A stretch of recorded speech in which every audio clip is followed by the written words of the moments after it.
بەناوی خوای بەخشندە و میرەبان سڵاوتان لێبێت بینەران و بیسەرانی ئازوو خۆشەویست لە هەر جێگەیەکەن تاعات و ڕۆژوتان قبول بێت ئینشاءڵڵا.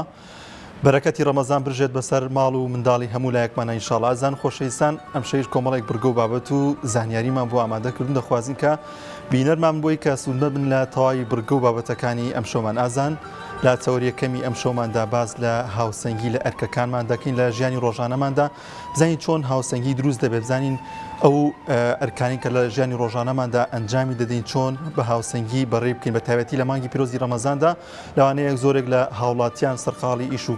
کارکردن من لەگەڵیاندا نەتوان هاوسەنگی دروستکەنەوەی کە بتوانن لەگەڵیشیدا عیبادەت و پەرستش ئەنجام دەن. لەو تەورێماندا باز لەو دەکەین بەگشتی چۆن ئەم هاوسەنگی بێتە ئاراوە سوودی ئەم هاوسەنگی لە ژیانماندا لە ئەرکەکانماندا و هەروەها لەگەڵ ئەو عیبادەت و پەرستشانەی کە ئەنجامی دەدەین چۆن جێبەجێ بکەین. لە تەوری دۆمی بەرنامەکەماندا میوانێکمان دەبێت قورئان خوێنێکی دەنخۆش هەڵدەدەین لەو تەورەیەماندا، دڵ و دەرونی هەموو لایەکمان ئاوادام بکەینەوە بە چەند ئاەتێکی پیرۆز لە قورئانی پیرۆز و چەند سرودێک. لەگەڵیشیدا کۆمەڵێک بڕگە و بابەتی دیکەمان بۆ ئامادەکردوون دەخوازین کە بینەرمان من دەستپێک دەچینە لای ناوبڕێک و دەگەڕێنەوە لاتان.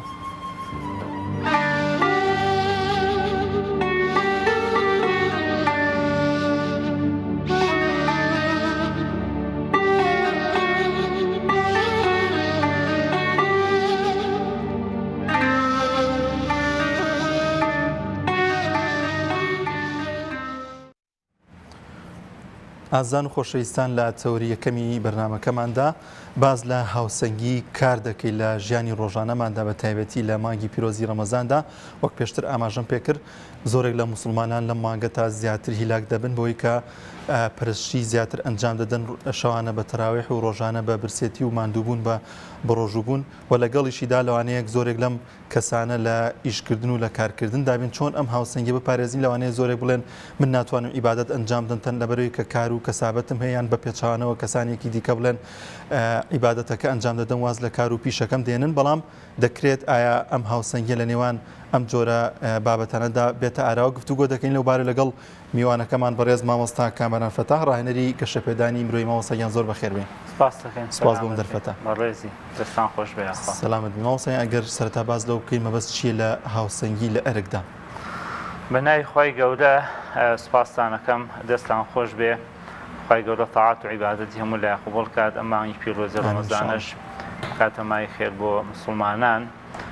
بابەتێکی هەستیارە کە دیاریتان کردووە، بابەتێکە کە ئەمڕۆ ئەتوانم بڵم زۆرێک لە خەڵکی لی نازانێ و زۆرێکمان جیرۆدەی بووین، زۆر جار بێ ئومێدی ڕوومانتیەکە، زۆر جار کارەکانمان لێ تێکەڵە بێ. یەکێک لەو گرفتانەی ژیانی مرۆڤەکانە کە زۆر جا خۆی ونەکە، کارەکانی لێ تێکەڵە بێ، کاری دنیاوی لێ تێکەڵە بێ، کاری قیامەتی لێونە بێ. وامان لێ هاتووە هەندێ ئەرکمان فەرامۆش کردووە و هەندێ ئەرکی قیامەتیشمان فەرامۆش کردووە.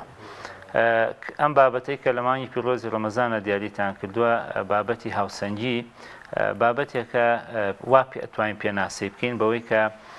هەموو لایەنەکانی ژیانمان مافی خۆی پێ بدەین، چەندە مافی پێویستە ئەوەندەی پێ بدەین. مرۆڤ لە ژیانی خۆیان وابەستەی لایەنی عیبادەتیە، لایەنی خواپەرستیە، وابەستەی لایەنی تەندروستی خۆیەتی، وابەستەی لایەنی بەهێزکردنی داراییەتی، وابەستەی پاراستنی خێزانە، وابەستەی لایەنی کۆمەڵایەتیە و ئەو لایەنانەی کە پێویستە مرۆڤ گرنگیان پێ بدا، هەم لە ڕووی کۆمەڵایەتی، هەم لە ڕووی عیبادەت، هەم لە ڕووی تەندروستی، هەم لە ڕووی دارایی، بە پێی حەجمی خۆیان حەق و مافی خۆی پێ بدات. واتە هەر یەکە لەو لایەنانە بەقەدەر خۆی کە گرنگە لە ژیانە فەزڵ و گرنگی پێ بدات. بەو مانایی کە ئێمە ئەوەندەی کە لە ئاینی پیرۆزی ئیسلام فێر بووین، ئەگەر بێت و ئێمە بابەتەکە بکەین بە بابەتێکی تەوازونێک لە بینی دین و دنیادا، ئەتوانم بڵام ئێمە بێ ئاوا لە ئاین تێگەشت بێتین بەوەی کە دنیامان، کارە دنیایەکانمان ئەگەر بێت و مەبەستمان خوای گەورە بێت، شتێک نامێنێتەوە بە ناوی کاری دنیاوی، چکە کارە دنیایەکانیشمان هەمی بۆ قیامەتە. کەواتە لێرە ئەتوانین بڵێن شتێک هەیە پێڵێن ئەسڵ، ئەویش چییە؟ ئەویش قیامەتە، ئەویش دوا ڕۆژە. ئەی چی ئەمان با بۆ ئەم ئەسڵە دنیا ئەمان با بۆ ئەم ئەسڵە واتە ئەگەر مرۆڤ لە ژیانە تەنزیمی حیاتی خۆی نەکات تەنزیمی کاتەکانی خۆی نەکات بۆ لایەنی پەرستش و بۆ لایەن پڕکردنەوەی لایەنی پەرستش و پڕکردنەوەی لایەنەکانی تری سەحی و دارایی و کۆمەڵایەتی ئەتوانین بڵێن ئەم مرۆڤە ئیتر هاوسەنگیەکەی لە دەستداوە کەی هەست بەواکەین کە هاوسەنگیمان لە دەستداواتە پێناسەکەمان بەسەرا بەرجەستە نابێ ئەو کاتێک کە لە ناخمانە هەست بە نائارامیەکەکەین هەست دەکەین کەم و کورتیەکمان هەیە هەست بە بێزاریەکەکەین بۆیە هەروەکو چۆن لە حەدیثەکەی سەلمان کاتێک لەگەڵ ئەبوو دەردا ڕزای خۆیان لێبێ باسی حەقی هەموو لایەنەکانی ئینسانەکە لەوە کە ئەفەرمێ ئەوە ئینە لبەدەنیکە عەلەیه حەق ئەوەی کە جەسەما حەقی لەسەرە وەلیڕەبیکە عەلەیه حەق وەخوای گەورەش حەقی لەسەرمانە وەلیزەوجیکە وەلیئەهلیکە لە ئەخیرا ئەفەرمێ فإن ذي كل حق حقه ئەفەرمێکی هەموو شتێک بەقەدەر ئەندازەی خۆی حەقی پێ بدەین بەقەدەر ئەوەندەی کە پێویستە یعنی دنیا بەقەدەر ئەوەندەی کە پێویستە بۆ قیامەتمان گرنگی پێ بدەین بەقەدەر ئەوەندەی کە گرنگی پێ ئەدەین بە قیامەتمان دنیامان لێ نەشێوێ بۆیە زۆر جار ئێمە ئەتوانی بەو مانایە پێناسەی کوێنەها لەم ئاەتەوە تێڕابمێنینەها خی گەورە فەرمێکی ئەفەرمێ وەبتەغی فیما ئاتاک الله دار الآخرة خی گەورە فەرمێ لەو نیعمەتانەی لە دنیا خوا پێی بەخشیبی تر لە عیلم بێ لە دارایی بێ لە سەحەت بێ لە هەر شتێک بێ وابتغي فيما آتاك الله دار الآخرة همي بخير خدمتي قيامته واتا أوي لدنيا خوا بياوي قيامتي بكرة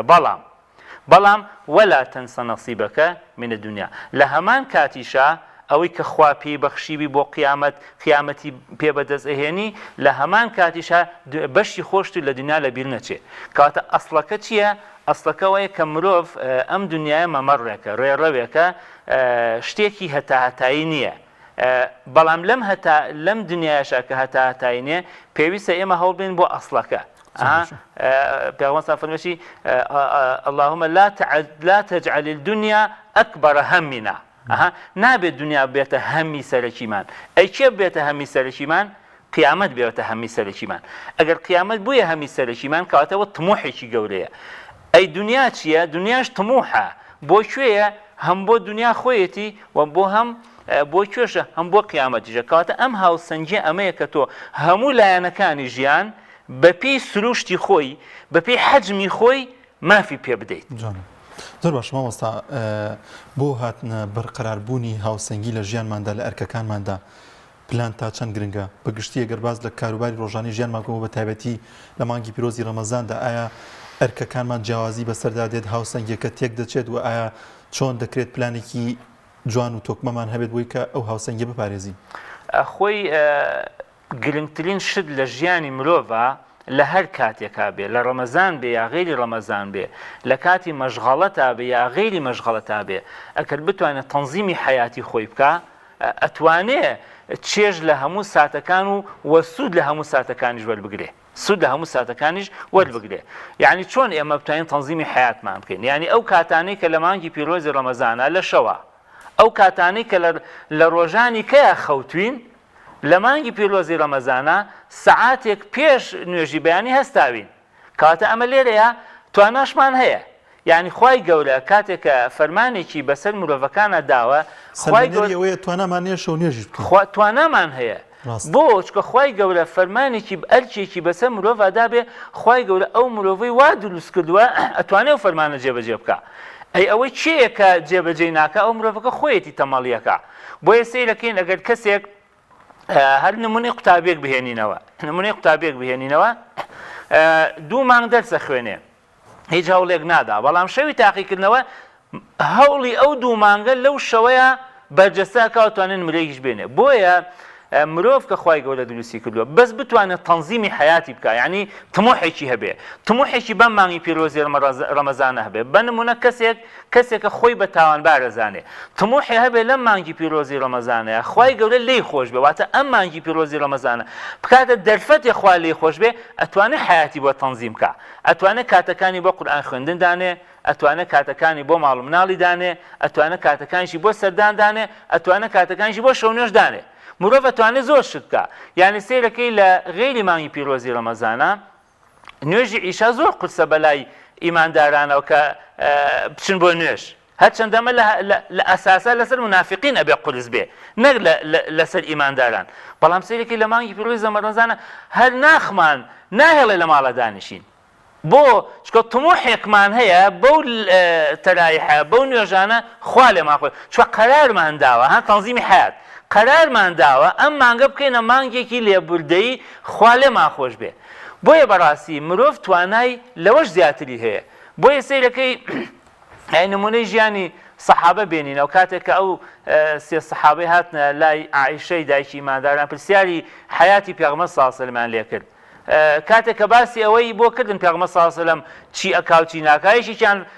یەکێک لە سەحابەکان وتی من ئیتر هەر شەو نوێژەکەم یەکێکیان فەرمی من بەردەوام بە ڕۆژم یەکێکیان فەرمی من خێزان ناهێنم بۆیە دوای پێغەمبەر صلی الله علیه و سلم ئەمەی بۆ ڕاستکردنەوە پێغەمبەر فەرمی ئەش خەوم شەو نوێژی شەکەم خێزانی شەهێنم لە هەمان کاتە بە ڕۆژوو شەبم بە ڕۆژش نابم بۆیە ئەمەیە پێڵەن تەنزیمی چی پێڵەن تەنزیمی حیات مرۆڤ چی بکات لە ژیانە وەلا تەنسە نەسیبەکە یعنی تۆ نابێت بەشی خۆت و لە دنیای لەبیر بچێ یعنی مرۆڤ ئەگەر بەشی خۆی لە دنیای لەبیر چوو ئەو کاتە چییە بێ ئەو کاتە ئەبێ بەبار بەسەر خەڵکیەوە بۆیە مرۆڤ بێ باش لە خاڵێک تێبگەین ئێمە هەموو حیاتمان لە مانگی پیرۆزی ڕەمەزان و لە غێری مانگی پیرۆزی ڕەمەزانیشا عیبادەتە واتە ئێمە توانین بڵێن شتێک نییە بە ناوی عملی دنیەوی و عملی دنیەوی بۆ جیاکار نییە یعنی ئێستا کە من و تۆ لێرە دانیشتوین بەس یەک شتمان پێویستە بەس نیەتمان بۆ خوا بێ ئەم قسەیکەین ئەمە ئەبێتە عملێکی ئاخیرەتی بۆیە بەڕاستی کە پێغەمبەر صلی الله علیه و سلم فەرمێ من عاجباتیم لە کاری ئینسانی موسڵمان دێ هەموو کارەکانی هەمووی خێرە ئەگەر ناڕەحەتێکی بەسەرا بێ سەبری لەسەرێک دە فەکانە خێرە لەهو ئەگەر خۆشێکیشی بەسەرا بێ شکرانە بژێری خواکە هەر فەکانە خێرە لەهو کەواتە ئەسڵەکە چییە ئەسڵەکە ئەمەیە کە ئێمە ئەم دنیاە وەکو مەمەڕێک وەکو ڕێڕێوێک ئەیبینین بۆ شوێ بۆ قیامەتمان بەڵام لە هەمووی مهمتر لە مانگی پیرۆزی ڕەمەزان و غێری مانگی پیرۆزی ڕەمەزانە مرۆڤ تموحی هەبێ بەو ساتەی تێیا ئەژی بەو ساتەی کە ئێستا ئێمە لە مانگی پیرۆزی ڕەمەزان ئەژین سیرەکەی ئێستا مزگەوتەکان هەمووی پڕن لە مسلمانان بۆ چکە مسلمانان بە عموم تموحێکیان هەیە کۆمەڵێ تاوانیان کردووە لە مانگی پیرۆزی ڕەمەزانە خوای گەورە لێیان خۆش بێ کاتە ئەمە بۆ غێری مانگی پیرۆزی ڕەمەزانیش دروستە کە مرۆڤ ئەتوانێت لەمەش زیاتر بکە ئەتوانێت لەمەش زیاتر بکە بەس ئەوە چییە تموحە ئەو دڵی کە مرۆڤ لە ناخەیە کە ئیمانەکە کاریگەری لەسەرێتی کاریگەری لەسەری لە ڕەمەزانە هەیە بەڵام لە غێری ڕەمەزانە کاریگەریەکەی لەسەر لاوازە زۆر باش ماوەستا بیر و بۆچوونێکی زۆرێک لە مسلمانان بۆ دەڵێت من ڕۆژانە کار و کەسابەتێکی زۆرم هەیە لەوانەیە کەم تەرخەم بێ لە عیبادەت و لە پەرستشەکان لەوانەیە هەندێک کەسیشە بێ هەر بە ڕۆژوو نەبێت یاخود بە پێچەوانەوە هەیە واز لە کار و کەسابەتی دێنێڵێت تەنها و تەنها دەبێت عیبادەت و پەرستش لە مانگەدا ئەنجام بدەم ئەو ڕێگە ڕاستە چییە بۆی کە بچێتەوە سەر ئەو هاوسەنگی کە باسی کرد و ئەو هاوسەنگە جێبەجێ بکە لە ژیانی ڕۆژانەی داواتە ئەو تەریقانە چین کە دەگاتەوە بۆ هاوسەنگیە خۆی ئێمە شتێکمان هەیە لە ئاینە کە لا ڕەهبانێتە فیل ئیسلام یعنی گۆشەگیری لە ئاینە نییە بەڵام جیاوازیەک هەیە لە ئەمڕۆ یعنی ئەتوانین بڵێن جیاوازیەکە فەرقی هەیە لەگەڵ ڕۆژانی ڕابردوو یعنی ئەگەر کەسێک حیاتی زامنە ئەکرێ لە مانگی پیرۆزی ڕەمەزانە خۆی بە عیبادەتێک لای کاتەوە یعنی ئەمە بە پێی سروشتی مرۆڤەکان بە پێی حیاتی مرۆڤەکان بەڕاستی ئێمە ناتوانین تەحەکوم بکەین بەسەر حیاتی هەموویە یعنی حیاتی مرۆڤەکان جیاوازی هەیە ژیانی متەمەکینە توانێت ئەم مانگی پیرۆزی ڕەمەزانە بەس خۆی بۆ عیبادەت یەکلای کاتەوە بەڵام لە هەمان کاتیشە ئەگەر کەسابەتەکەشی بکات کەسابەتەکەشی هەر خێرەکەی زیاترە یعنی لە مانگی پیرۆزی ڕەمەزانە هەموو ئیش و کارەکانمان بۆ خوای گەورە خێرەکەمان زیاترە بۆیە بەڕاستی ئێمە بێت لە مەفهومێک تێبگەین مرۆڤ ئەگەر بەز نیەتی بۆ خوا بێ دوو شت هەیە لە کاری ئینسانی ئیماندارە دوو شت دوو سیفەتی تیا بێ هەر کارێکە ئەیکەین هەر کارێک ئەیکەین حتا پێغەمبەر صلی الله علیه و فەرمێ ئینسان ئەگەر دڵچێکیش پێ بە پێفەکان ئەو ئەجری بۆ ئەنووسرێ دوو شت هەبێ لە ژیانی ئینسانی مسلمانان خوای گەورە هەمووی بە ئەجر بۆ ئەنووسێ یەکێک لەوانە نیەتی بۆ خوا بێ واتە بۆ خوا بێ ئەو کارە دووەمیش بە پێی بەرنامەکەی خوا بێ واتە ڕاست بێ خوا لەگەڵ پێغەمبەر صلی الله علیه و سەلەم ئەمەیان باس کرد بێ ئەم کارە بە پێی سروشتی دین بێ ئەوە بە عیبادەت بۆ حسێبە و پاشە نێتیشی بۆ خوا بێ بە عیبادەت بۆ حسێبە ئیتە هەر کارێ بێ ئەگەر چی ئەم کەسە ئەچێتە بازار ئەگەر چی ئەم کەسە سەردانی کەسوکارێکە ئەگەر چی ئەم کەسە کەسابەتەکە هەمووی بەخێر بۆ حسێبە یعنی ئەگەر کەسێک لەبەر ماڵ و مناڵەکەی ئەچێ کەسابەتێکەکە لقمەیەکی ژیان پەیداکە ئەگەر ئەوەیان واجب بێ بۆ ئەو پێویستە کەسابەتی ماڵ و ژیانی خۆی بکە ئەمە خێری بۆ ئەو زیاتر تا بچێتە مزگەوتەوە واتە کەسێک ئەگەر احتیاجی کەسابەتەکە بێ کەسابەتەکەی بۆ خێرە تا چوونە مزگەوتەکەی ئەی ئەوە نییە کاتێککە عومەری کوردی خەتاب دێتە مزگەوت و کەسێکە بینێ بەردەوام لە عیبادەتایە بەردەوام لە عیبادەتایە ئەڵێ مە چێ ئەڵێنەوە فلان کەسە ئەڵێ دایم لێ ئەی ژیانی چۆنەڕۆ ئەڵێ وەڵا قوربان براکەی حیاتی بۆ دای ئەڵێ کەواتە براکەی لە ئەم باشترە ئەم بەردەوام حیاتی لە عیبادەتە براکەی لە ئەم باشترە بۆیە بەڕاستی دین فێری ژیرمانەکە فێری ئەوەمانەکە ئەم دنیاە بەڕاستی مەمەڕێکە بۆ قیامەت و پاشان فێری ئەوشمانگە هەموو ئەو کارانی کە لە ژیانمان ئەیکەین لە هەر پێگەیەک لە هەر شوێنێکی ئەم دنیاە بین هەمی بە عیبادەت بماحسێ بکرێ بەڵام ئەوە ئێمەین هەز بەوە ناکەین ئەوە ئیمانی ئێمەیە هەز ئیمانی ئێمەیە کاریگەری ئیمانی ئێمەیە لاوازە هەز بەوە ناکەین مۆزەفێتێکەشمان ئەگەر بۆ خوا بێ خۆی گەور بە عیبادەت ماحسێ بکە هەز بەوە ناکەین ئەگەر لەگەڵ ماڵ و مناڵەکەمانە باش بین خۆی گەورە بە عیبادەت بۆ ماحسێ بکە بۆیە بەڕاستی ئەم هەستە گرنگە کە ئیماندار لە ناخیا دروست بێت بۆ ئێمە پێویستیمان بەوەیە کە لە مەفهومە تێبگەین حیاتمان تەنزیم بکەین لە مانگی پیرۆزی ڕەمەزانە ئەوەی احتیاجی کەسابەتەکەی خێترە لە عیبادەت بەڵام لە هەمان کاتیشە ئەتوانە عیبادەتەکانیشی بکە ئەتوانێت عیبادەتەکانیش بکە بەشەو عیبادەتەکانی بکە خۆ بەشەو لە کەسابەت نیە شەویش لە کەسابەت بێت لە کاتی کەسابەتەکەش ئەتوانێت عیبادەتەکە من قەنەعەتێکم هەیە لە ژیانی ڕۆژانی خۆمانە زۆر بەرجەستە بووە لە ژیانی خۆمان کە بەرجەستە بەڕاستی مرۆڤ ئەگەر بتوانێت طموحی هەبێ لەو ساتەی تێیاژی ئەتوانێت هەموو کارێ بکە ئەتوانێت کاری عیبادەتی بکە و ئەتوانێت کاری دنیاویشی بکە کارە دنیاویەکەشی ئەتوانێت بخاتە خزمەتی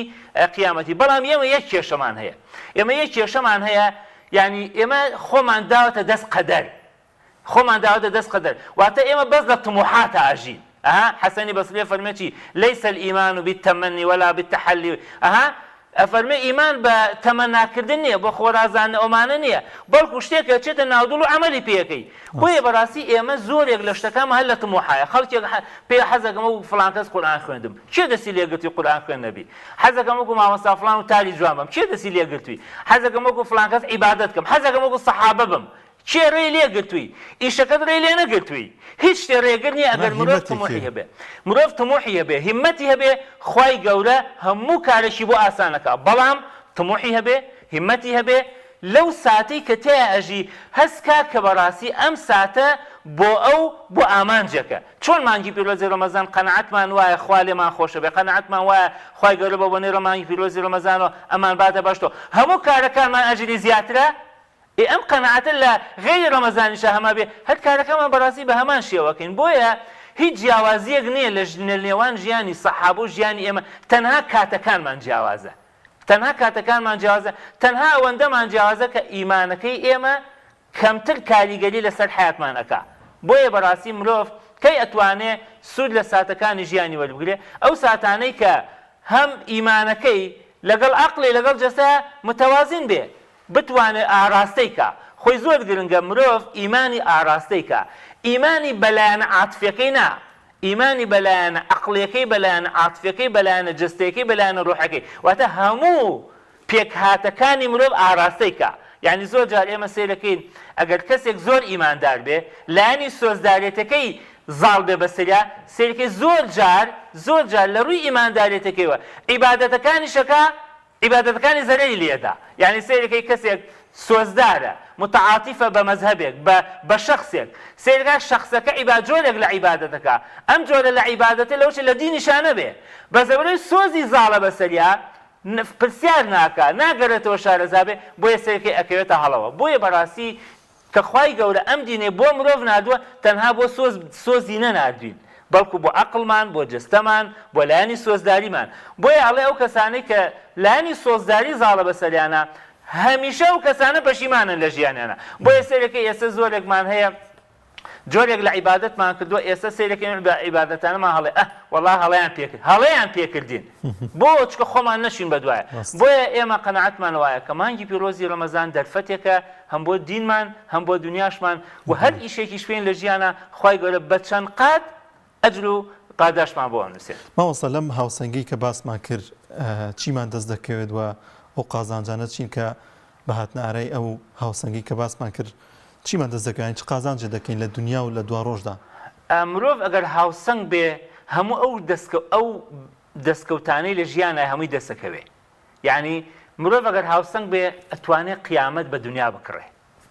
ئەگەر مرۆڤ هاوسەنگ بێ ئەتوانێت ئەم تەنزیمی حیاتی خۆی بکە تەنزیمی عیباداتی خۆی بکە بۆ قیامەتی ئەمە لە ڕووی قیامەتەوە مرۆڤ ئەگەر تەنزیمی حیاتی خۆی بکە ئەتوانێت خێزانەکەی خۆی بکڕێ خێزانەکەی خۆی لە دەستنەیە مرۆڤ ئەگەر تەنزیمی حیاتی خۆی بکە هاوسەنگ بێ خۆی لە دەست نایە ئارامە بێتەوە چکە هەڵێ هەمیشە ئەو مرۆڤانەی کە تەنزیمی حیاتی خۆیانەکەن بۆ دین و بۆ دنیایان ئەوە مرۆڤانێکی ئارامن مرۆڤانێک نین گلەی لە حیاتی خۆیان بکەن گلەی لە ژیانی خۆیان بکەن یعنی سیرەکەی ئێمە زۆرێکمان لەبەروی هێشتا نەمانتوانێت هاوسەنگی خۆمان پارێزین یعنی خەڵکمان هەیە تەمەنی 40 ساڵە تەمەنی 50 ساڵ هێشتا گلەی لە دایک و باوکێکاڵە فێری قورئان خوێندنیان نەکردو هێشتا گلەی لەوانەکە باشە خەڵک لە 18 ساڵیت عاقڵە بێ خەڵک پێی وایە ئەڵێ دایک و باوک هیچیان بۆ جێ نەهێشتوم باشە لە 18 ساڵی مرۆڤ عاقڵە بێ بۆیە ئەم جۆرە مرۆڤانێک کە تەنزیمی حیاتی خۆیان ناکەن هەمیشە گلەیی لە بەرامبەرەکانیان نەکەن هەمیشە گلەیی لە شانسی خۆیان نەکەن هەمیشە گلەیی لە قەدەری خۆیان نەکەن بۆیە ئەمە بە ئاراستەیەکی لاوازی ئیمانیانە بە بۆیە ئەم جۆرە مرۆڤانە ناتوانن سوود لە دەرفەتەکانی ژیانیش وەرگرن بۆیە بەڕاستی مرۆڤ ئەگەر هاوسەنگی ژیان بەدەست بێنێ خۆی ئەدۆزێتەوە ئارامە بێتەوە و پاشان خێزانەکەی ئەبینێتەوە چێژ لەو ساتانە ئەبینێت کە لە ژیانە هەیە ئەبێتە مرۆڤێکی کۆمەڵاتی خزمەکانی ئەبینێتەوە واتە هیچ کەسێک گلەی لێ ناکا لە ناو خێزان گلەی لێ ناکەن لە کۆمەڵات یعنی کاتێ هەر باسی هەر لایەنێکی ژیانی ئەکەن ئەم کەسەت لە ترۆ بکایە لە ڕووی دەوامی کاری مۆزەفی و سێکی ئەم مرۆڤە لە ترۆ بکایە هەمووی جێی شانازی هەموو مرۆڤەکان چکە تەنزیمی حیاتی واتە کار ئەم مرۆڤەکە تەنزیمی حیاتی خۆی کرد هاوسەنگی کرد ئەم مرۆڤە لە هەر ئیشێکا بێ حەقی تەواوی پێەیە یعنی تەرکیزی تەواوی لەسەر ئەم ئیشەیەتی تەرکیزی تەواوی کاتێکە لە دائیرەیە تەرکیزی تەواوی لە مۆزەفەت کاتێکە لە عیبادەتە تەرکیزی تەواوی لە مۆزەفەت کاتێکە لە ناو خێزانەکەی تەرکیزی تەواوی لە ناو خێزانەکەیەتی یعنی پێغەمبەر صلی الله علیه و سلم ئەبێتە نمونەیەک بووی کە دایکمان عایشە گێرە فەرمووی پێغەمبەر صلی الله علیه و سلم کاتێ لەگەڵ ئێمەیا بوو هاوکارمان بوو لەگەڵ ئێمەیا بوو خێزانمان بەس کاتێک کە ئەچوو عیبادەت وەکوایە کە ئێمە نەناسێ هەستم ناکرد کە لەگەڵ ئێمە بێ بۆ چکە تەرکیزی لای خوای گەورە بوو بۆیە بەڕاستی مرۆڤ کەی ئەتوانێت سوود لە هاوسەنگیەکان ببینێ ئەو کاتێک کە ئارامە بێتەوە ئەو کاتێک کە چێژ لەو ساتانەوە ئەو کاتە هەست بە دەستکەوتەکە بەڕاستی ئێمە ئێسەیەکێ لەو گرفتانەی کە هەمانە کە ئەڵێن هاوسەنگنی لە ژیانە هەست بە دەستکەوت ناکەین یعنی کاتێککە نوێژێکەکەین هەست ناکەین خوای گەورە لێ ماوەرەگرێ هەستی پێ ناکەین کاتێککە خێرێکەکەین ئەڵێن کورە بەخوا احتیمالە خوای گەورەش لێ ماوەرنەگرێ بۆیە ئەم جۆرە مرۆڤانە تەنزیمی حیاتی خۆیان لێ تێکچووە دائیم گلەی یەکەن دائیم گلەی لە شانسی خۆیانەکەن پێیان وایە مرۆڤێکن لە ژیانە بەڕاستی نەیانتوانیوە چی بکەن دەستکەوتی حیاتی خۆیان هەبێ و هەم بۆ دینیان و هەم بۆ قیامەتیان هەموو جارە ئەڵەن بەڕاستی ئێمە نەمانتوانی وەک پێویست سوود لە ژیان ببینی بۆیە بەڕاستی هاوسەنگی ژیان مرۆڤ خۆی دۆزێتەوە چێژ لە ساتەکان وەرەگرێ ئاسوودەیی بۆ ئەگەرێتەوە و هەست بە بوونی خۆی ئەکا و هەستەکە کە لە ژیانیان دەست بۆ هەر شتێکە بە ئەو شتە خێرە بۆی دەست بۆ هەر شتێکە بە ئەو شتە خێر بۆی واتە پێی وایە حیاتی ئەم لە خێرایە ئەخر ئەمە زۆر مهمە ئەم چێژە مرۆڤ پێی بگا کە پێی وابێ هەموو حیاتی لە خێرایە ئەوە بەڕاستی هەستەکە کە هاوسەنگی ژیانی بۆ گەڕاوەتەوە و ژیانی هیچ کاتێ پەشیمانێ لە هیچ شتێکی ژیانی ئەگەر هەڵەی کردبێ تەوبەی بۆەکە ئەگەر چاکەشی کردبێ سپاسی خوای گەورەکە کاتە پەشیمانێ لە هیچ شتێکی لە ژیانە ماوەسە دەکرێت ئەم هاوسەنگیە لە ناو بچێت یاخود دلیلێک گۆکارێکە بێت کە کۆتایی بەم هاوسەنگی بێ ینی کەسێک بوون لە ژیانیدا تەواوی شتەکانی بە هاوسەنگی و بە ڕێکوپێکی ئەنجام دەدات دەکرێت لە دەستی بداتەوە کارێکە بێت یاخود بە شێوازێکی دیکە پرسیارەکە بکەین دەکرێت چۆن پارێزگاری لەم هاوسەنگی ژیانی بکات خۆی مرۆڤ ئەگەر تەوازونی تێک چوو هاوسەنگیەکەشی تێگەچێ ئەڵێ ئەگەر مرۆڤ تەنها مرۆڤێکی عاتفی بێ ئیترەوە هەمیشە حەزی لە لاسایکردنەوەی خەڵکیە ئەو مرۆڤانەشی کە عاتفین و سۆزدارن حەزیان لە لاسایکردنەوەی خەڵکیە ناگەن بە حیاتی خەڵکی کە ناگەن بە حیاتی خەڵکی بۆ یەسێکی هاوسەنگی ژیان لە دەسەیە یعنی کەسێک سیرەکە ئەڵێ حەزەکەم وەکو فڵانە کەس قورئان خوێن بم بیر ناکاتەوە دەبا ئێستا قەرار بم ئەو هەنگاوانەی ئەو ناوێتی بینم نا هەر ئەڵێ حەزەکەم وەکو فڵان کەس بم دەی ئەو حەزە نابێتە دەستکەوتێ بۆیە ئەم مرۆڤە عاتفیانە هەمیشە لە ئاسایی خەڵکەکەنەوە ئەم مرۆڤانە هاوسەنگی لە دەسەیە ئەگەر مرۆڤێکیش بە تەنها عەقڵ بەکاربێنێ هاوسەنگی لە دەسەیە چێژ لە هیچ شتێکی ژیانی خۆی نابینێ باشە کەواتە مرۆڤ ئەبێت چی بکات تەوازون وەرگرێ واتە چی بکە ئەگەر بێت و خەڵک سۆزی جوڵا بەرامبەر خەڵک خەیاڵی کرد بۆ تموحەکانی عەقڵش بەکاربێنێ ئایا ئەم مرۆڤە ئەم هەڵس و کەوتەی لە ژیانی ئەیکات چاکە یا خراپە کتێبێکم خوێندەوە قسەیەکی زۆر جوانی تیا بوو ئەڵێ هەر کاتێک گوێت لە مامۆستایەک بوو لە وتار خوێنێ بوو ئەگەر دوای ئەوەی کە وتارەکەی تەواو کرد وتت لە 100% بەگوێی مامۆستاکەکەم بەگوێی وتاربێژەکەکەم ئەڵێ ئەوە هاوسەنگی ژیانت لەدەستداوە ئەڵێ ئەگەر کتێبێکی خوێندەوە لە 100% تەسلیمی کتێبەکە بووی ئەوە هاوسەنگی ژیانت لەدەستداوە نابێ گوێ لە مامۆستایەکە گرم بەقەدەر حیاتی خۆم سوودی لێ بینم کتێبەکە خوێنمەوە بۆ حیاتی خۆم سوودی لێ بینم بۆ حیاتی دووربارەکەم سوودی لێ بینم شەرت نییە ئەو کتێبە هەموو شتێک بابەتەکانی ڕاست بێ ئیلا قورئان نەبێ چونکە هەموو کتێبێ هەموو وتارێ سروشتی مرۆڤەکانی تیا زاڵە تۆ بەقەدەر خۆت سوودی لێ ببینە بۆیە مرۆڤ ئەگەر سۆز زاڵ بوو بەسەرە بەڵێ هاوسەنگی لە دەسەیە خەتەرترین شتیش لە ژیانە ئەوەیە هاوسەنگی لە دەست بێت هاوسەنگی زۆر خەتەرە بۆیە ئەم دوعای زۆر مهمە کە ئینسان هەموو جارە بیخوێنێ اللهم إني أعوذ بك من غلبة الدين وقهر الرجال ئەڵێ خوای گیان بم پارێزە لە قەرزاریەکی زۆر قەهری ریجال چییە ئەڵێ چاک و خراپی خۆی نازانێ چاک و خراپی خۆی لێ تێگەچێ نازانێت چی باشە چی چاکە ئەمەیە پێڵەن چی تەوازونی خۆی لە دەست داوە هاوسەنگی خۆی لە دەست داوە بۆیە مرۆڤ هەر کاتێ گەشتە ئەوەی پێی وابێ چاک و خراپی خۆی نازانێ ڕاست و چەپی خۆی نازانێ ئاراستەکەی لەکوێیە شەپۆلی حیات ئەی با ئەگەر خەڵک هەڵپەڕین ئەمیش هەڵپەڕی خەڵک غەمبار بوون ئەمیش غەمبار بێ خەڵک هاتە دەرەوە ئەمش بێتە دەرەوە بیر نەکاتەوە ئەم مرۆڤە هاوسەنگی لە دەستداوە کە هاوسەنگیشی لە دەستدا حیات لە دەستەدا کە هاوسەنگی لە دەستدا دین لە دەستەدا کە هاوسەنگی لە دەستدا قیامەت لە دەستەدا کە هاوسەنگی لە دەستدا خێزان لە دەستەدا مناڵ لە دەستەیە وەزیفە لە دەستەیە بۆیە بەڕاستی ئەمانە هەمووی زنجیرێکن پێکەوە پەیوەستن یعنی مرۆڤ ئەگەر لەیەکێ لە زنجیرەکانی حیاتی خۆیان شتێکی لە دەستدا هەنج لە دەستەدا بۆیە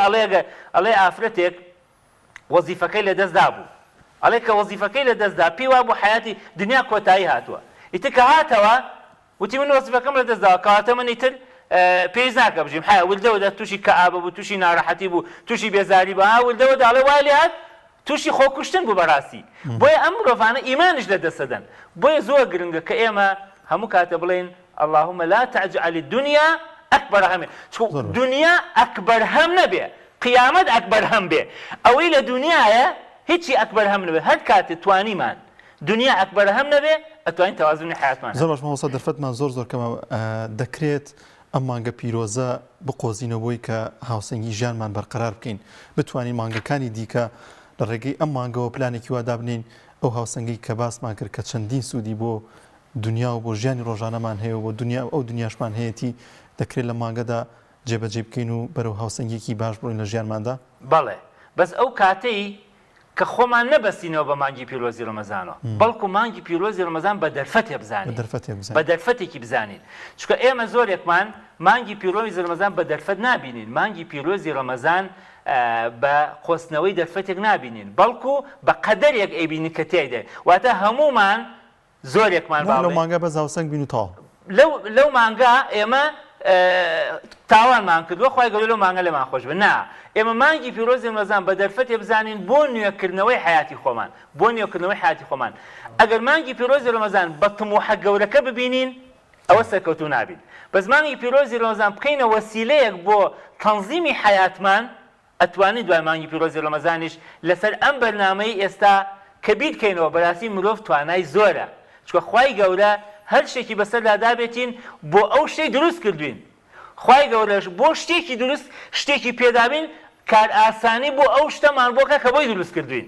بۆیە هەر شتێک هەبێ لە ژیانە خی گەورە بۆی دروستی کردوین ئاسانکاریەکە بەڵام بەو شەرتەی ئێمە ساتەکانی حیاتی خۆمان بە کۆتایی ژیان نەبینین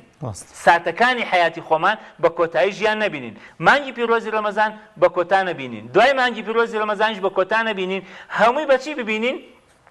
هەموو کاتێکمان بە دەرفەتێکی نوێ ببینین چکە مرۆڤ ئەگەر هەموو کاتێکی بە دەرفەتێکی نوێ بینی ئەو کاتە ئەتوانێت چی بکە سوود لە ساتەکانی ژیانی وەربگرێ مانگی پیرۆزی ڕەمەزانش بکاتە دەرفەتێکی چاک بۆ ئەوەی کە لە ئایندەیە باشتر بێ چاکتر بێ و ئیماندارتر بێ و بتوانێ حیاتی خۆی زامنکە بۆ قیامەتی خۆی و قیامەتی خۆشی بباتەوە.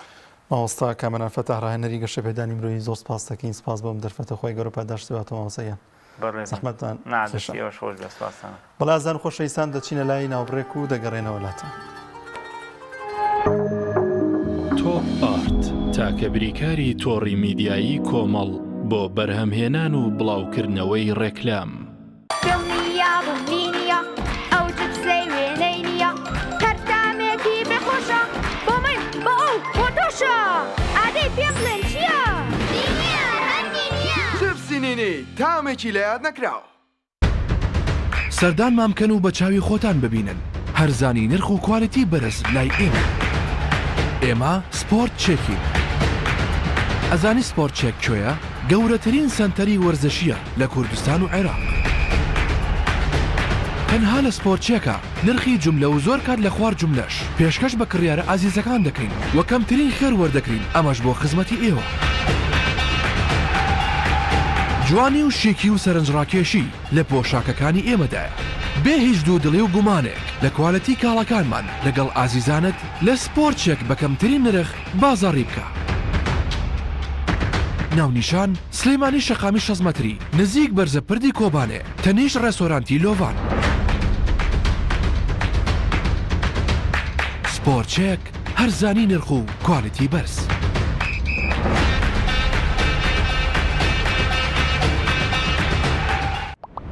دۆی میلکۆم شایستە بەخوانی تۆم دۆیەک 100% سروشتیە و لە شیری مانگا بەرهەم دێنرێت و بێمەوە حافیزەیە ئەگەر دەکەوێت دۆیەک بە تام و چێژی سروشتی تاقی بکەیەوە ئەوە دۆی میلکۆم بکە بە هاوڕێی سفرە و خوانەکەت. دۆی میلکۆم لە تاقیگەی تایبەت بە کارگە پشکنینی بۆ دەکرێت بۆیە دۆی میلکۆم هەردەم بە کواڵەتی بەرز بەرهەم دێنرێت. دۆی میلکۆم لەلایەن کۆمپانیای سوودارەوە دابین دەکرێت و دەگەیەندرێت بەسەر جەم شار و شارۆچکەکان. دۆی میلکۆم شایستە بەخوانی تۆم. دۆی میلکۆم کۆمپانیای سوودار بریکاری سەرەکی لە کوردستان و عێراق.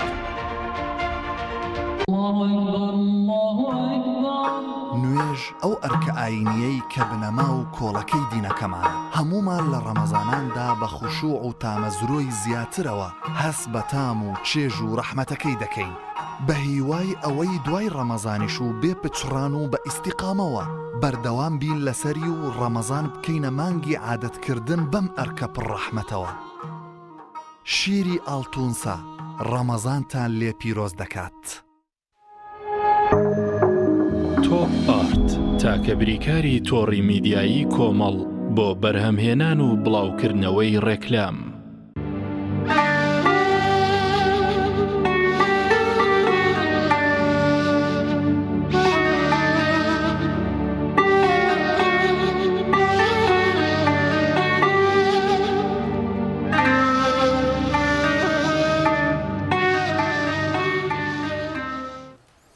وڵازان خۆشەویستان لە مانگی پیرۆزی ڕەمەزاندا لە چەند ناوچەیەکی جیاواز و چەند خوانێکی جیاواز لە بەشەکانی هەرێمی کوردستاندا جێبەجێ دەکرێت. یەکێک لەو ئێوارە خوانانەی کە ئەنجام دەدرێت لە بەشێکی زۆر لە بەشە ناوخۆیەکانە لە هەرێمی کوردستاندا ئێوارە خوانێک لە بۆ بەشە ناوخۆیەکان لە سۆران ئامادەکراوە پێکەوە بینەری و بابەتە دەبین کە هاوکارانمان ئامادەیان کردووە.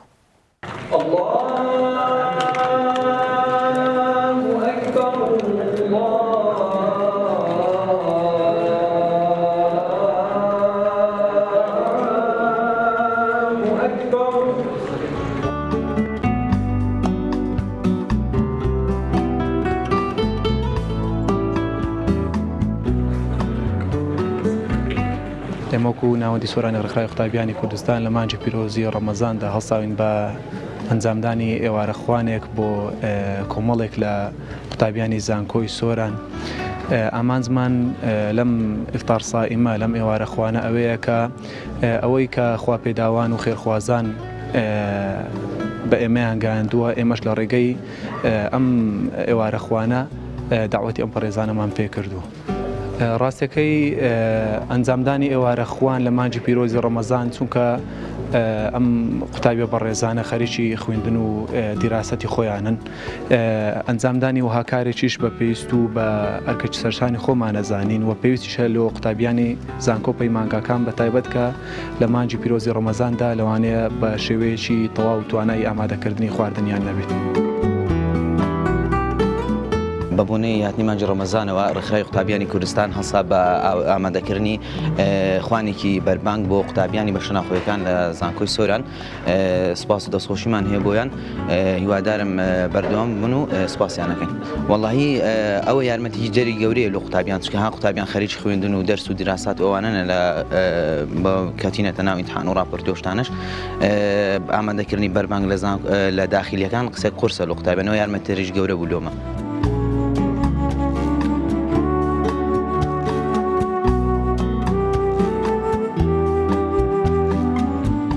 دەستخۆشی لە ڕێکخراوی قوتابیانی کوردستانەکەین لقی سۆران بۆ ڕێخستنی ئێوارەخوانە بۆ قوتابیانی بە شەناوخۆیی هیواداری نمونیان زۆر بێت دەستخۆشان لێ یەکەین خوای گەورە پاداشتان بداتەوە.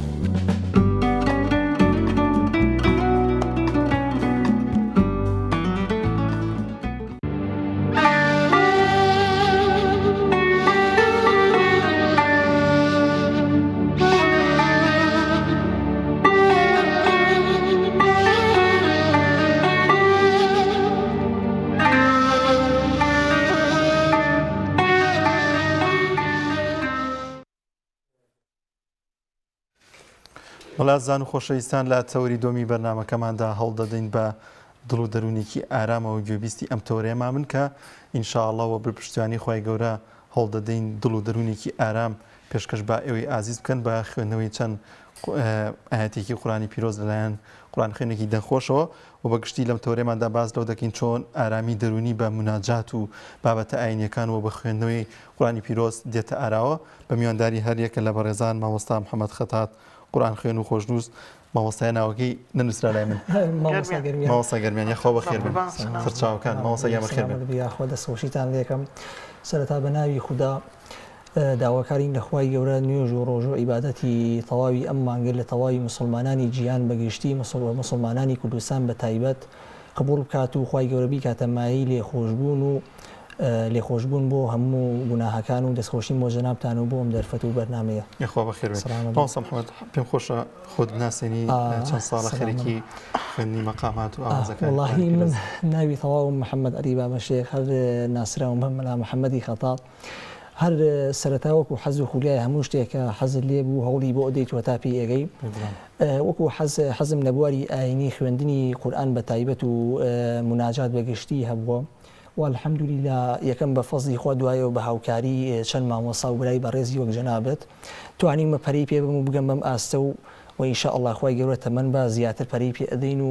بەرەو پێشەچین بە فەزلی خوای گەورە سەرکەوت سەلامەت بنیا پێمان خۆشی کەمێک گوێبیستی ئینشاءڵڵا قورآنی پیرۆز بین.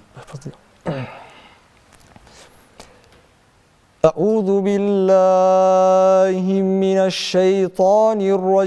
الرجيم بسم الله الرحمن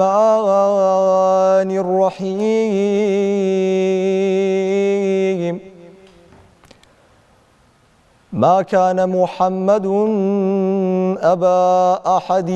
من رجالكم ولكن رسول الله وخاتم النبيين وكان الله بكل شيء عليما يا أيها الذين آمنوا اذكروا الله ذكرا كثيرا وسبحوه بكرة وأصيلا هو الذي يصلي عليكم وملائكته ليخرجكم من الظلمات إلى النور وكان بالمؤمنين رحيما تحيتهم يوم يلقونه سلام وأعد لهم أجرا كريما يا أيها النبي إنا أرسلناك شاهدا ومبشرا ونذيرا وداعيا إلى الله بإذنه وسراجا منيرا آمنا بالله الكريم صدق الله مولانا العظيم سبحانك يا عليم تعاليت يا علام أجرنا من النار بعفوك يا رحيم يا رحمن دەستی خۆش بێ سلام ئەمە چ مەقامێک چ ئاوازێک بوو سەرەتا هەر وەکو خوێندنی قورئان خوێندنەکان کە لە کوردستانی خۆمانان زیاتر لە پرسە و مەراسیم ئاینیەکانە برەو بە مەقامە عێراقیەکان ئەدرێ کە هەر لە وڵاتەکەی خۆشتا بەرەو پێش و دروست بووە مەقامی عێراقی کە حەزینە و بەوە ناسراوە کە حوزنی تایە زیاتر پەیڕەوی مەقامی عێراقی یەکرێ عێراقی چەند جۆری هەر وڵاهی وەکو ئەگەر پێناسێ بکەین بۆ سەرەتا وەکو قورئان خوێندن کاتێککە قورئان خوێن قورئانە خوێنێ پێی ئەوترێ قاری کە کاتێک قورئانە خوێنێ شێوازی خوێندنەکەی ئەبێ بە دوو بەشەوە لەم دوو بەشە بەشی یەکەمیان پێی ئەوترێ تیلاوە بەشی دوم پێی ئەوترێ تەرتیل لە تیلاوەیە بەشێک لە وڵاتان ئەگرێتەوە بۆ نمونە تیلاوە ئەگەر بە شێوازێکی ڕوونتر باسیکەین تیلاوە شێوازە خاوەکەی پێ ئەوترێ چۆن ئێستا قورئان خوێنی میسریەکان عێراقیەکان بە شێوازی خاو ئەخوێنن ئیتر چ هەر مەقامێ بێ فەرع بێیان ڕێسی ئەمە تیلاوی پێ ئەوترێ تەرتیل کە بەشی دووەمی شێوازی قورئان خوێنەکەی بە شێوازی سەریعی پێ ئەوترێ کە بۆ نمونە قورئان خوێنانی حرەمی مەکی زیاتر پەیڕەوی ئەەکەن کە شێوازی تەرتیلی پێ ئەوترێ سەریع ئەمە دوو جۆر لەم دوو جۆرەشە مەقامات دروست ئەبێ لە مەقاماتیشە چەند وڵاتێک مەقامی تایبەتی خۆی جیایە بەڵام لە سەرتاسەری ئەم وڵاتانە جیا کراوەتەوە بۆ تقریباً 8 مەقامێک کە سەرەکیە کە ئەویش 8 مەقامە بە دوو کەلیمە جیا کراوەتەوە صنع بسحرك کە سادەکەی سەبایە نونەکەی نەهاوەندە عینەکەی عەجەمە باءەکەی بەیاتە سینەکەی مەقامی سێگایە ڕائەکەی ڕەستە کافەکەی مەقامی کوردە بەم 8 مەقامە کە لە سەرتاسەری وڵاتان پێی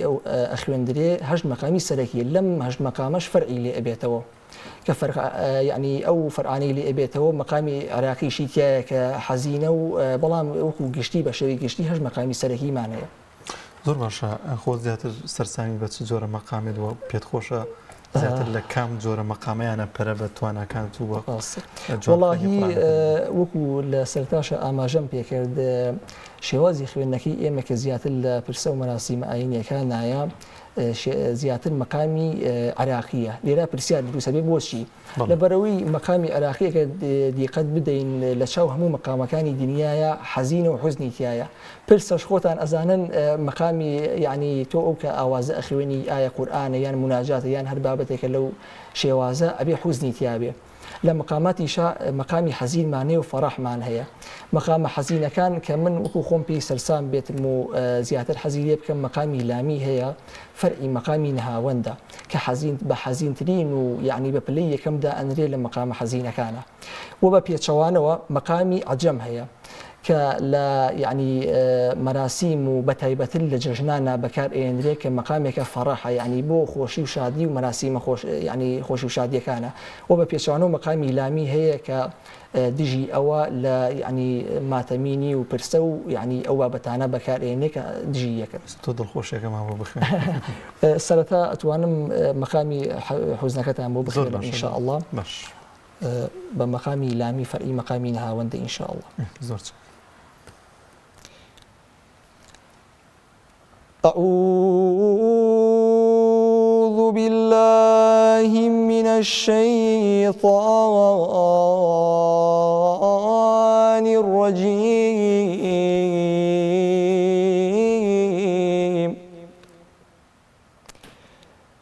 بسم الله الرحمن الرحيم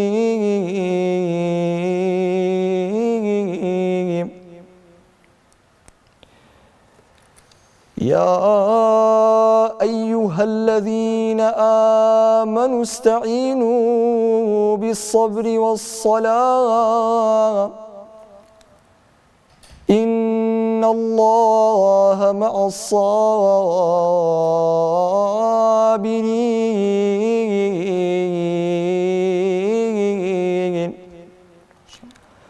ولا تقولوا لمن يقتل في سبيل الله أموات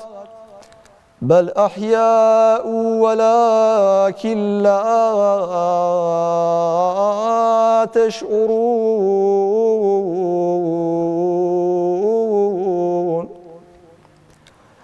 ولنبلونكم بشيء من الخوف والجوع ونقص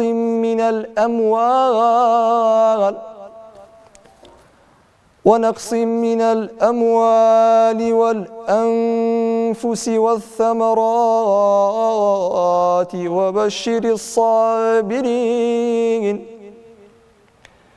وبشر الصابرين الذين إذا أصابتهم مصيبة قالوا إنا لله وإنا إليه راجعون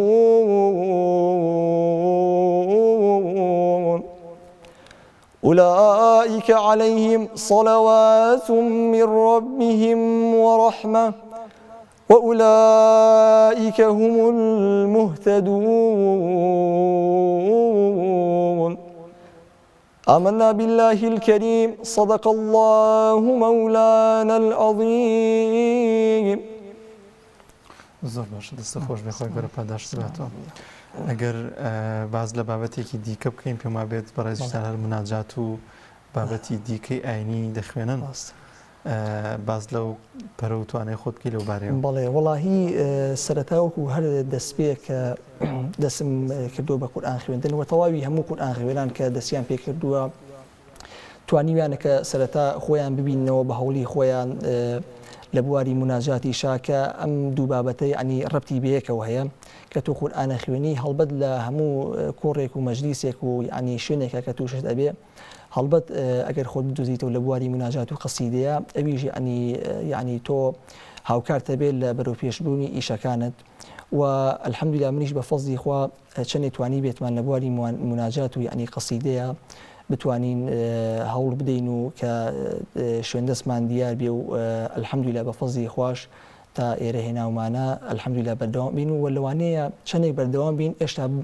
زیاتر کاتمان بێ کە مەزبوط بین تایە بەڵام الحەمدوللا بەشی خۆی بەردەوامین پێشوی بێنە سەر مناجاتێکی ئاینی دەمێ پرسیارێکی دیکە بکەم کە ئایا تا چەند مناجاتی ئاینی و سرودە ئاینەکان دەبێتە هەوێنی دڵودەرونێکی ئارام واتە چۆن پەرە بەمە بدرێتەوە چۆن بتوانین زیاتر لەگەڵ مناجات و سرودی ئاینی و بە تایبەتی تر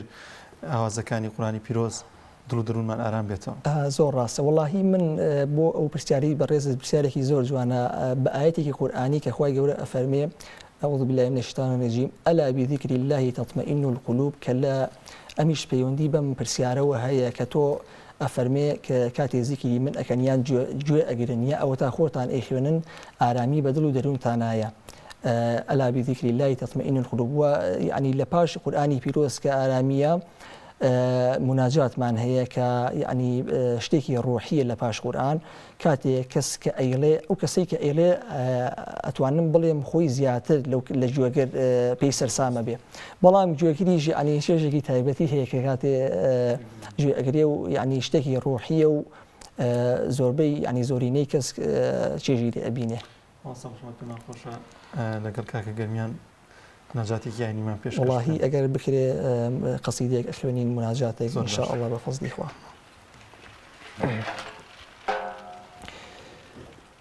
خدايا عاجز صلاتم خدای عاجز و بێدە صلاتم بگاتە بارەگاهی تۆ شکاتم سراپا غەڕقی عیسیان و گوناهم ئەمە عەفو فەرموو گوناه و سەیئاتم بەدەستی دەردەوە غایەت زەبوونم بە حەول و قووەتی تۆیە نەجاتم بەدەستی دەردەوە غایەت زەبوونم بە حەول و قووەتی تۆیە نەجاتم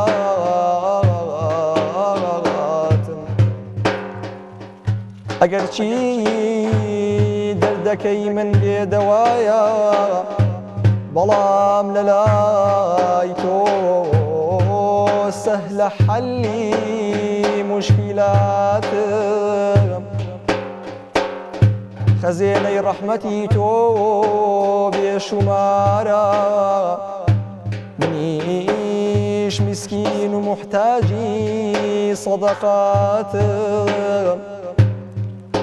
بە شوکری نیعمەتت دەرناچم مەحاڵە وەکو سابیر هەتا ڕۆژی مەماتم ئەگەر لوتفت هەبێ یا ڕەب ئیمانە بێ بە فەرژینت ئیمانە بێ بە فەرژینت لە باتی سایری دنیا بکەم بە چاوی دڵ تۆ ئەبینم بە چاوی دڵ تۆ ئەبینم ئەڵڵا بەهاشتم کای لە فەکرایە مەبەستم بەندەگی تۆیە مەبەستم بەندەگی تۆیە ئەواتم تۆی ئیمانم تۆی دڵ عەرشە و جێتە ئەیدینم دڵ عەرشە و جێتە ئەیدینم ئەڵڵا ئەگەر لوتفت هەبێ یا ڕەب ئیمانە بێ بە فەرژینم ئیمانە بێ بە فەرژینم لە باتی سایری دنیا بکەم بە چاوی دڵ تۆ ئەبینم ئەڵڵا چەندە دۆزەخ بڵێ سەی بێ باکم نییە لە شاڵاوی باکم نییە لە شاڵاوی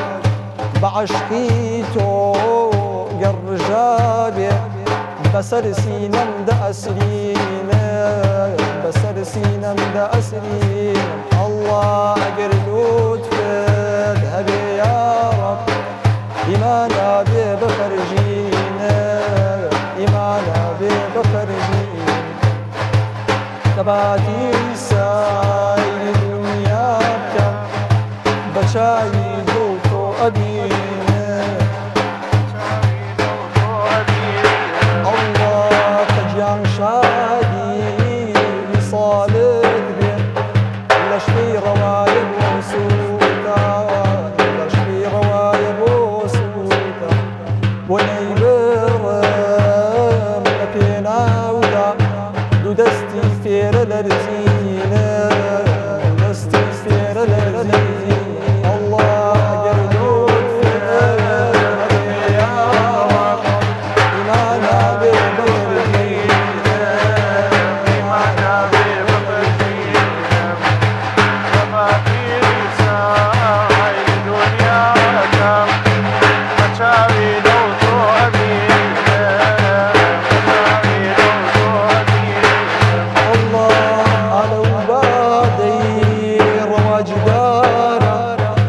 بازاری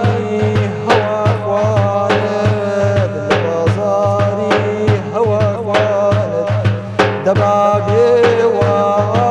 پەرێشان بەبێ سەرنایە تەسکینە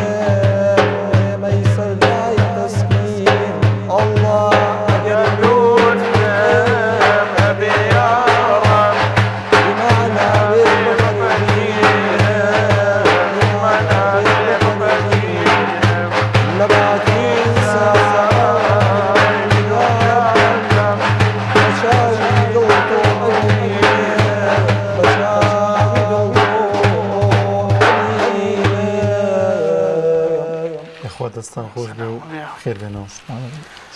مامۆستا محەممەد دەمەوێت پرسیاری ئەو بکەم وانەیەک زۆرێک گەنجان بینەری ئێمە بنێستا ئاوات بخوازن کە زیاتر پەرە بە دەنگخۆشی و ببنە قورئان خوێنێکی باش ئەو ڕێگانە چین کە کەسێک بێت ببێتە قورئان خوێنێکی باش و دەنگێکی خۆشی بێ ئایا پێویستی بە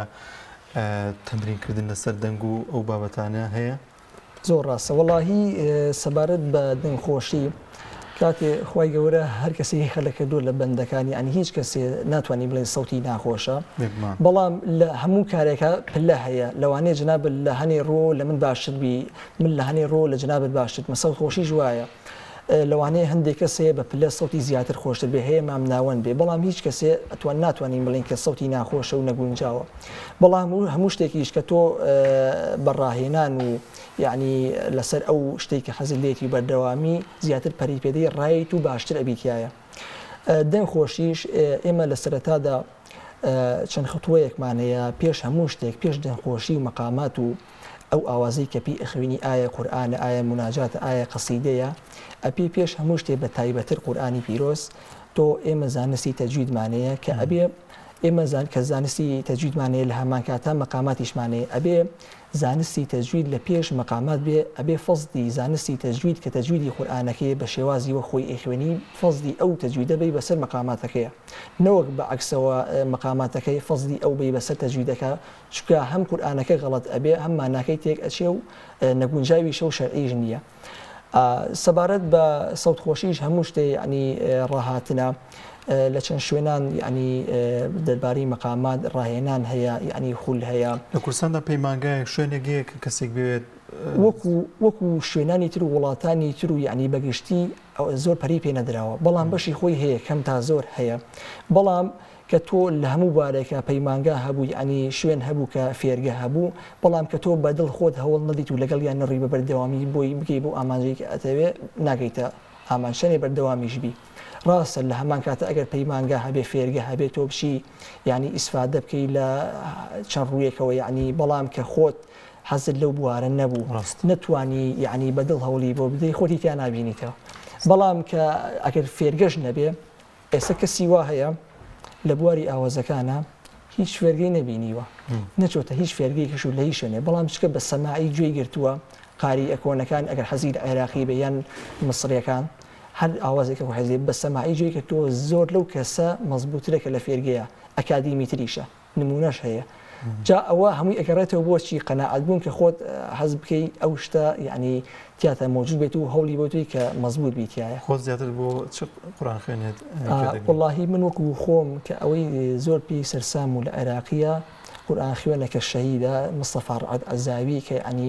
ئەتوانین بڵین لە سەردەمی کۆنا قورئان خوێن حافظ خەلیل یەکەمی سەردەمی خۆی بووە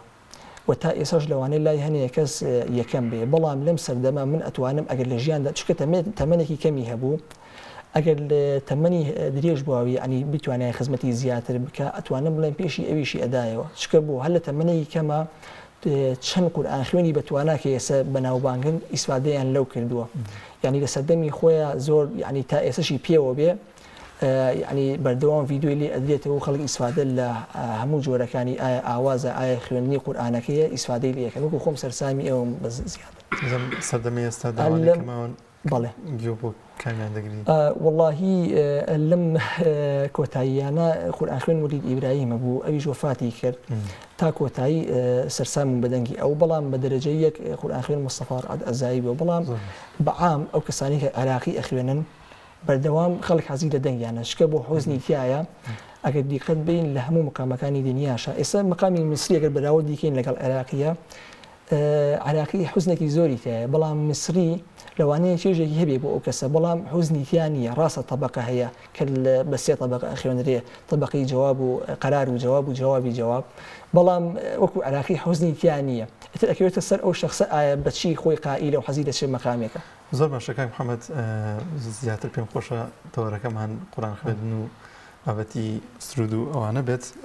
چ مەقامێکی دیکەت ئامادە کردووە لە عێراقی شتی دیکە وڵاهی هەر قورئان خوێن ینی کە قورئانە خوێنێ ئەبێ بەردەوام چەند ئاوازێک چەند شێوازێک لە قورئان خوێنە تەطبیق هەر بە ئەتیادی چەند ئاەتێک لە قورئانی پیرۆز خوێنین ئینشاء الله. أعوذ بالله من الشيطان الرجيم بسم الله الرحمن الرحيم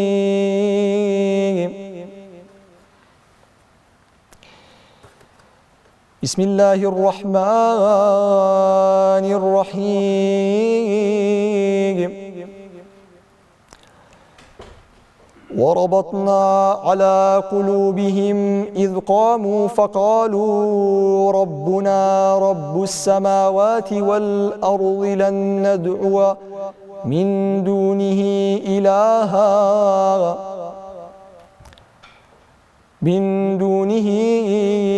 إلها لقد قلنا إذا شططا هؤلاء قومنا اتخذوا من دونه آلهة لولا يأتون عليهم بسلطان بين فمن أظلم ممن افترى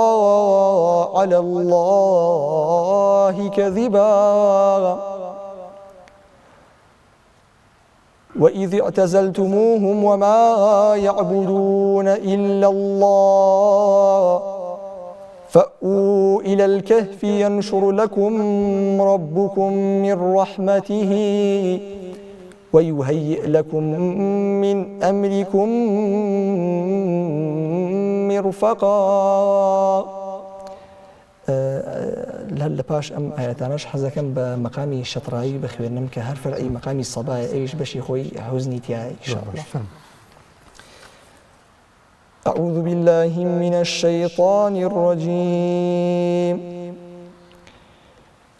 بسم الله الرحمن الرحيم وجاء من أقصى المدينة رجل يسعى قال يا قوم اتبعوا المرسلين اتبعوا من لا يسألكم أجرا وهم مهتدون وما لي لا أعبد الذي فطرني وإليه ترجعون أأتخذ من دونه آلهة إن يردني الرحمن بضر لا تغني عني شفاعتهم شيئا ولا ينقذون آمنا بالله الكريم صدق الله مولانا العظيم اللهم صل وسلم على سيدنا ونبينا وحبيبنا وشفيعنا محمد الصلاة ترفع بها علمي إلى السدرة المنتهى وتسبح بها روحي مع ملأ الأعلى ويشرف بها قلبي على اللوح والعلم الذي حوى وعلى آله وصحبه وسلم. دەرفەتمان ئەوە نەماوە مامۆستا محەممەد پێم وا بێت ئەزمونێکی دیکەش لە ژیاندا هەیە ئەویش خۆشنووسی و خەتاتیە چەند نمونەیەکمان هەیە گەر هاوکاران بیخنە سەر شاشەکە ئاماژەیان پێ بکەین چۆن پەرەدەم توانایی خۆتداوە زیاتر چۆن چۆنی هەر لە قەبەکەش پێم وا بێ خەفاتە ڕاستە وەڵاهی سەبارەت بە وەک لەسەرتایە باسمان کرد یعنی بەشێکی شتەکان بەهرەیە کە خوا پێتە بەخشێ بەڵامی ترەوەی کە تۆ حەزت لە بوارەیە بوو ئەتوانی ئەگەر ئەو بەهرێشە تیانە بوو بەڵام حەقی خۆی پێبێت تا ڕادەیەک دوای هەوڵدان منیش ئەلحەمدولیلا چەندێک توانی بێتم لەوانەیە هەوڵمدا بێت لە بواری خۆشنووسیشە و چۆن تەژبینێ بێت لە بواری مەقاماتە چەند مەقامێکی ڕێسیمانەیە لە خۆشنووسیشە وایە چەند ینی خەتێکمان هەیە کە لە هەموو دنیاە پێی ئەنووسێ هەموو وڵاتەکان ئەویش دەچەند یعنی وەکو خەتەکان بە تەقریبی ئێمە وەکو خەتەکان زیاتر لە 77 جۆر بۆ نزیکی 80 بەڵکو زیاتری جۆری خەتمان هەیە بەڵام ئەوانەی کە بەکار ئێنریە و زیاتر چ بۆ نووسینەوەی ئاەتەکانی قورئانە چ بۆ نووسینی شعرەکانە وتەی ناودارانە زیاتر کە بەکار ئێنێ چەند جۆرێک لە خەتەکانە وەکو خەتی دیوانی ثلوث ڕوقعە خەتی فارسی نووسخ بەڵام ئەوەی کە زیاتر بەکار ئێنرێ لە کوردستانی خۆمانە و پەری پێدرێ خەتی نووسخ و ثلوثە لە مزگەوتەکانی خەتی ئەوە خەتی مەبەست میحرابەکان و دیکۆرەکان بڵێ وەکو سەبارەت بە خەتی قورئان خەتی نووسخە ئەگەر دیقەت بین لە 90 زیاتریشی نووسینەی ئەوانی ئەو تەبعانەی کە قورئانی پێ نووسراوەتەوە زۆربەی خەتی نووسخە بەڵێ محەممەد ئەمانە چ جۆرە خەتێکن ئێستا ئەمای کە لەسەر شاشەیە بڵێ ئەو جۆرە خەتیان کە ئێستا شاشەکەی خەتی دیوانیە کە نەخشێنراوە بەشێکیان ئەتوانی بۆ ئاەتی قورئان بینەخشێنی ئەو خەتی کە ئێستا ڕاستەخۆ لەسەر شاشەکەی خەتی نووسخە ئەوەیان کە هاتە سەری خەتی کوفی بوو ئەو قاڵە بەڕێکە خەتی کوفیە کە جیا ئەکرێتەوە خەتی کوفی لە زۆربەی خەتەکانی تر ینی جیا ئەکرێتەوەی زۆری شێ بۆ نووسینیان چونکە زۆر ڕاستە لەوانەیە جنابیان ئەو کەسی کە بۆ نمونە زۆر هینی لەگەڵان نەکرد بێ سیر بکە لەوانەیە بڵێ زۆر بە احتیاطی ئەنووسێ بەڵام تابلوی وا هەیە کە هەر لە وەرەقەی ئەیفۆڕا جێگەی ئەبێتەوە لەوانەیە هەفتەیە پێوی خەریکبی ئاهەشە سادەیە دەستەکانە خۆش بێ دەمەوێت بە مناجاتێکی ئاینی دیکە پێکەوە کۆتایی بە بەرنامەکەمان بینی دەرفەتمان نەماوە وڵا ئیشەڵا هەوڵەدەین مناجاتێکی تر بخێنین لەگەڵ کەسی بێکا بە فەرزی خوا ئینشاءڵڵا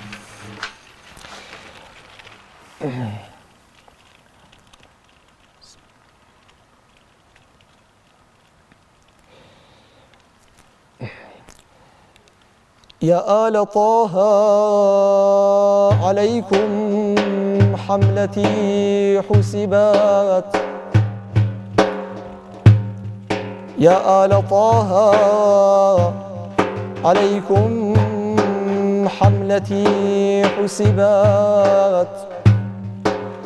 إن الضعيف على النجواد محمول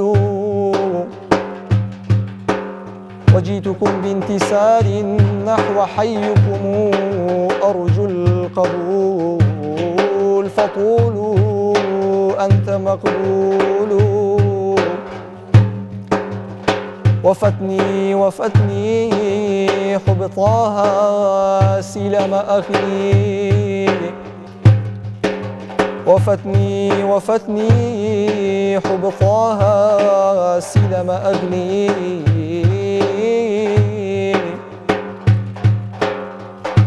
حب طه سلم أغلي وفتني دنيا ما يلسا يا با وفتني عليكم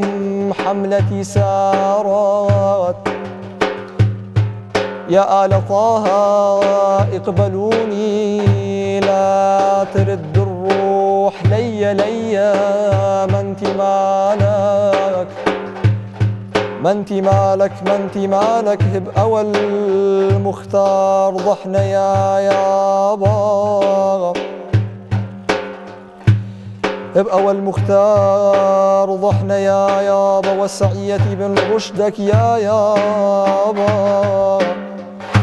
وانت مالك ذكر انت يا طه يابا إلى التاج الرسالة انصاغ والي إلى ابن الله سياد العالمين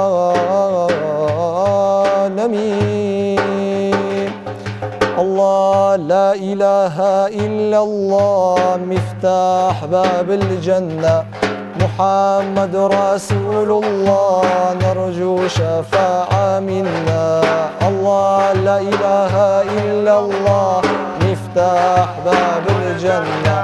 محمد رسول الله نرجو مفتاح الله لا إله إلا الله الوحيد الوحداني لا إله إلا الله ما لا شريك ثاني لا إله إلا الله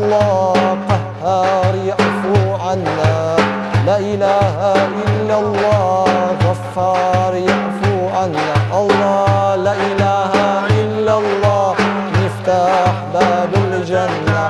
محمد رسول الله نرجو شفاعة من الله لا إله إلا الله تكرارها منائي لا إله إلا الله فيها عندك رجائي لا إله إلا الله ترفع عنا البلاء لا إله إلا الله مفتاح باب الجنة محمد رسول الله نرجو شفاعة منا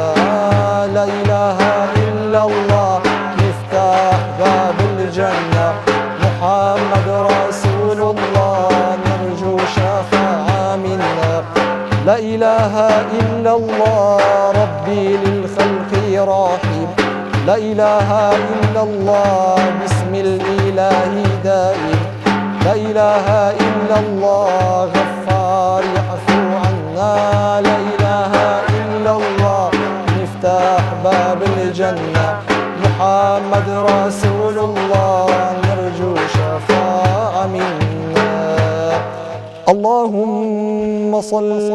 وسلم صلاة كاملة وسلم سلاما تاما على سيدنا ونبينا محمد الذي تنحل به العقد وتنفرج به الكرب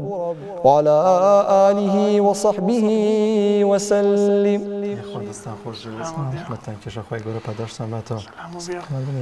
کاک مامۆستا محەممەد خەتات و مامۆستا گەرمیان زۆر بەخێر بێن سپاس بۆ دەرفەتە جنابتان دەست بۆ ئەم دەرفەتە ئەزیێتان کێشا هیوادارین تەوەری و بەرنامی وان زیاتر بێت ئینشاءڵڵا لەشی ئێوەش ساک بێ و لەشی هەموو لای ساک و دەستخۆشیان خۆش بێ دەشناسا بەڵازان و خۆشەویستان بارمەتی هاوکارانمان هاتینە کۆتایی بەرنامەی مانگی من دەخوازین کە